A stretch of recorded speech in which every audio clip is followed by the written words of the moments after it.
A las 9:46 de la mañana del 13 de septiembre de 1971, un helicóptero sobrevoló el patio D en la prisión de Attica, en el norte del estado de Nueva York, y lanzó gas lacrimógeno. Cientos de policías estatales, oficiales penitenciarios y agentes del sheriff entraron detrás disparando. El asalto duró menos de 15 minutos. Cuando terminó, 39 personas estaban muertas o muriendo. Alrededor de las 11 de la mañana, el oficial de información pública del Departamento de Correcciones de Nueva York, Gerald Houlihan, les dijo a los reporteros que los reclusos habían matado a los rehenes. Dijo que a 7 u 8 les habían degollado. Un rehén fue castrado. Los resultados de las autopsias llegaron en menos de 24 horas. Cada uno de los rehenes había sido asesinado a tiros por la policía. No hubo gargantas cortadas ni castraciones. Houlihan lo había inventado. Para entender lo que causó esa mentira, necesitas saber cómo se veía el patio en las horas después de la recuperación. A los oficiales de correcciones y a los policías estatales que estaban procesando a los prisioneros rendidos, les acababan de decir falsamente que sus compañeros habían sido mutilados por los hombres que ahora yacían boca abajo frente a ellos. Los sobrevivientes describieron que los desnudaron y los obligaron a arrastrarse sobre vidrios rotos, los golpearon con bastones y les dispararon después de haberse rendido. Frank Big Black Smith, quien había sido el jefe de seguridad de los internos durante el enfrentamiento de 4 días, testificó que los guardias lo desnudaron y lo pusieron sobre una mesa, lo quemaron con cigarrillos y le dijeron que lo destriparían si dejaba caer el balón de fútbol americano que le pusieron en el estómago. Estos eran los hombres que creyeron la mentira que les contó Houlihan. El levantamiento se había estado gestando durante meses. Attica albergaba a unos 2.200 prisioneros en una instalación construida para 1.600. La mayoría de la población era negra o puertorriqueña. Casi todos los guardias eran blancos. Los reclusos recibían una ducha a la semana, un rollo de papel higiénico al mes y salarios de entre 25 centavos y $1 al día. En julio de 1971, los prisioneros enviaron una lista formal de 27 demandas al comisionado de correcciones Russell Oswald y al gobernador Nelson Rockefeller. No pasó nada. El 9 de septiembre, tras un enfrentamiento entre los guardias y los reclusos en el patio de ejercicios, 1.281 prisioneros tomaron el patio D. 42 miembros del personal fueron tomados como rehenes. Un oficial de correccionales, William Quinn, fue golpeado hasta morir en el caos inicial. Durante 4 días, los prisioneros negociaron. Observadores civiles entraron al patio. Tom Wick del New York Times, el congresista Herman Badillo, el abogado William Kunstler, entre ellos. Oswald aceptó la mayoría de las demandas de reforma. El punto de conflicto era la amnistía. Con Quinn muerto, nadie podía prometer eso. Los observadores le suplicaron a Rockefeller que fuera a Attica en persona 3 veces distintas. Él se negó cada vez. El 12 de septiembre, él y Oswald ordenaron retomar el control. La Comisión McKay, establecida por el propio Rockefeller después, calificó el asalto como el enfrentamiento de un solo día más sangriento entre estadounidenses desde la Guerra Civil. De las 43 muertes totales durante todo el levantamiento, 39 ocurrieron en los 15 minutos que duró la retoma. Cada rehén que murió fue asesinado por disparos de la policía. Lo que siguió fue uno de los procesos judiciales más parciales en la historia de Estados Unidos. Un gran jurado del condado de Wyoming pasó los siguientes años preparando casos contra los prisioneros. 62 de ellos fueron acusados de 1.289 cargos criminales, muchos de los cuales conllevaban posibles cadenas perpetuas. De los cientos de policías estatales y oficiales de correccionales que dispararon contra el patio D, solo uno fue acusado, un patrullero por poner en peligro imprudentemente la vida de otros, por disparar una escopeta contra una multitud. Los cargos en su contra fueron retirados posteriormente. Esa fue toda la responsabilidad que enfrentaron las fuerzas del orden por la muerte de 39 personas. Para 1976 todo había terminado. Un fiscal especial confirmó por escrito lo que muchos ya sospechaban, que la policía estatal deliberadamente no recolectó pruebas sobre su propia conducta en la escena. Casquillos sin catalogar, la escena del crimen sin asegurar, una masacre tratada no como una escena del crimen, sino como una operación de limpieza. Después de reconocer esto, este fiscal retiró todos los cargos restantes. El gobernador Carey declaró que daba por cerrado el caso de Attica, indultó a los reclusos que se declararon culpables y desestimó las acciones disciplinarias pendientes contra 20 agentes de la ley. Describió los procesos judiciales de Ática, los juicios contra los prisioneros, como el día más oscuro en la historia de la jurisprudencia del estado de Nueva York. No la retoma ni la mentira los procesos judiciales. Los reclusos sobrevivientes presentaron una demanda que se prolongó en los tribunales durante 26 años. Se resolvió en enero del 2000 por un total de $8 millones aproximadamente, $4,000 por persona. Cuando la historiadora Heather Ann Thompson comenzó a investigar el expediente completo a mediados de los 2000, tuvo acceso a cajas en el Palacio de Justicia del Condado de Erie, ropa ensangrentada de los prisioneros, cartas de sobrevivientes y fotografías. Desde entonces, esos materiales ya no están disponibles al público. Los documentos que consultó en el Museo del Estado de Nueva York en 2011 también fueron retirados posteriormente. Su libro Sangre en el agua ganó el premio Pulitzer en 2017. En él, documentó que las pruebas físicas de lo que ocurrió en Ática habían sido reunidas, almacenadas y luego hechas desaparecer. Gerald Houlihan nunca fue acusado de nada. Él dio una conferencia de prensa, dijo algo falso y se fue. La prisión correccional de Ática sigue abierta. En mayo de 1928, un hombre de 23 años llamado Clarence Buck Kelly fue ejecutado en la prisión estatal de San Quentin en California. Había sido condenado por disparar a 3 personas durante un robo en San Francisco. Lo ahorcaron. Luego, el cirujano jefe de la prisión realizó la autopsia y le extrajo los testículos a Kelly para implantarlos en otro prisionero. El nombre del cirujano era Leo Leonidas Stanley. Había sido el jefe médico en San Quentin desde 1913. Ocuparía ese puesto hasta 1951.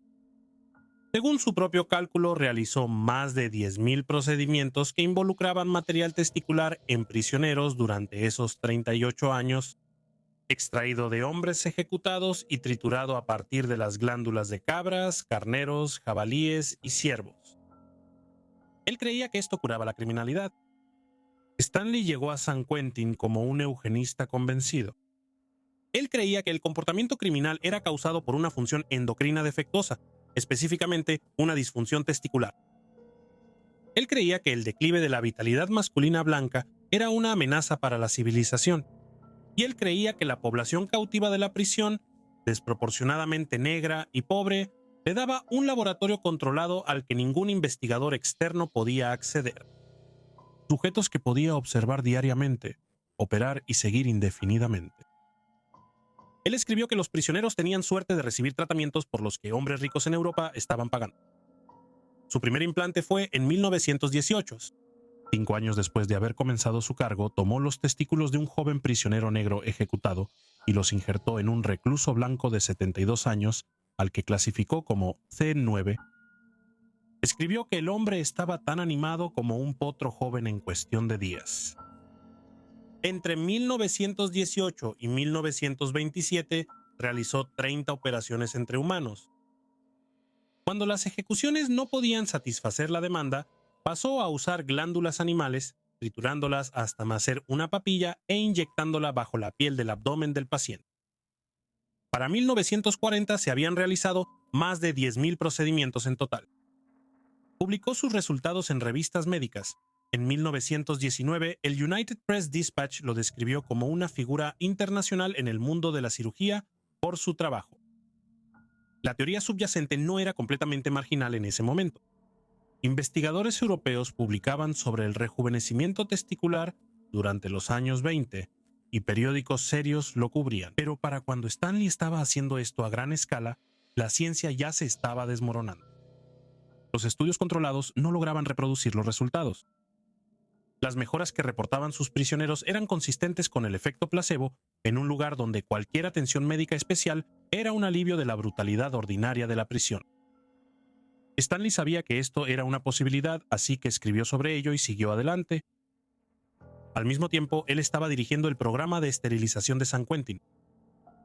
La ley de California permitía la esterilización involuntaria de prisioneros hasta cierto porcentaje. Stanley llevó ese porcentaje mucho más allá que cualquier otra prisión de California.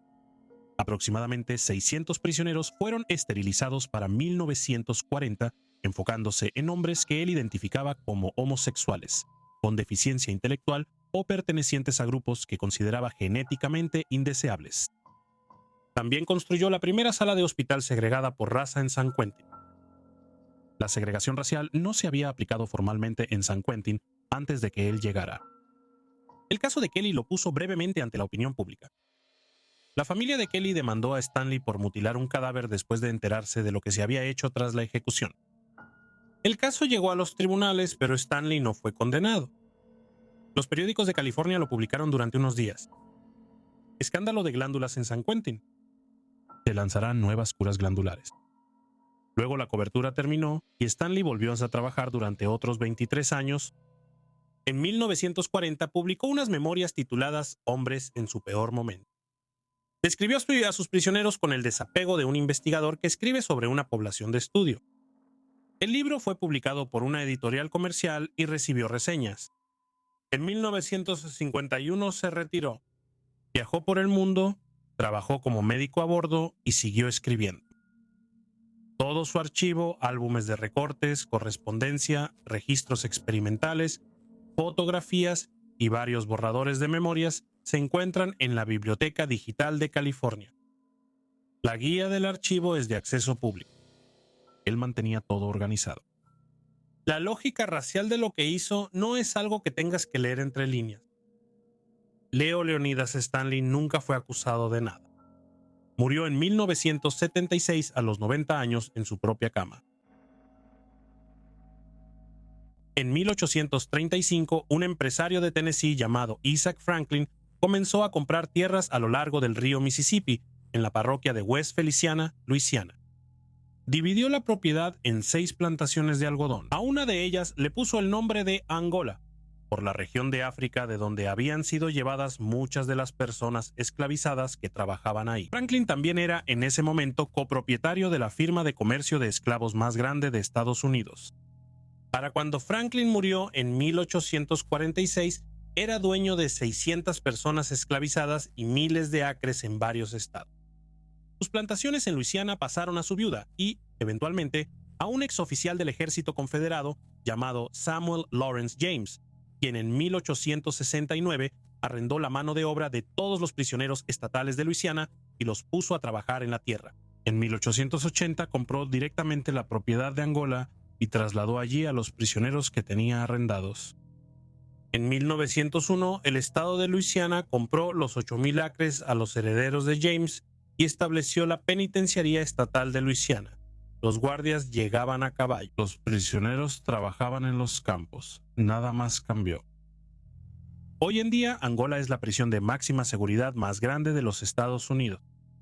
Cubre 18,000 acres. Es más grande que Manhattan. En una curva remota del río Mississippi, rodeada de agua en 3 lados, aproximadamente el 75% de su población es negra. En los últimos años, el 74% de sus reclusos están cumpliendo cadena perpetua sin libertad condicional, lo que significa que la mayoría de las personas que trabajan en esos campos morirán ahí.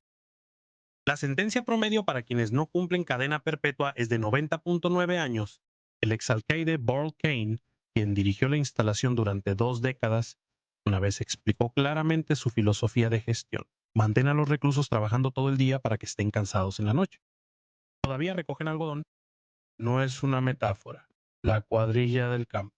El programa obligatorio de trabajo agrícola de Angola asigna a los recién llegados a trabajos en el campo como parte del proceso estándar de ingreso. Ser reasignado a la cuadrilla del campo también se utiliza como castigo por infracciones disciplinarias.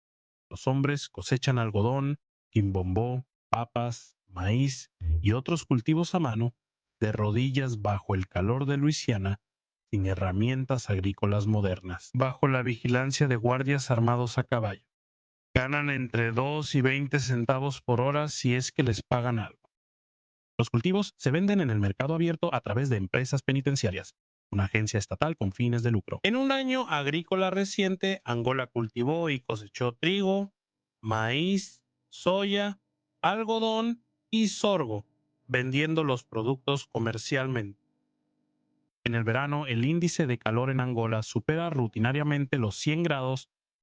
En el verano de 2024 alcanzó los 122 grados. De todos modos, los prisioneros estaban en los campos.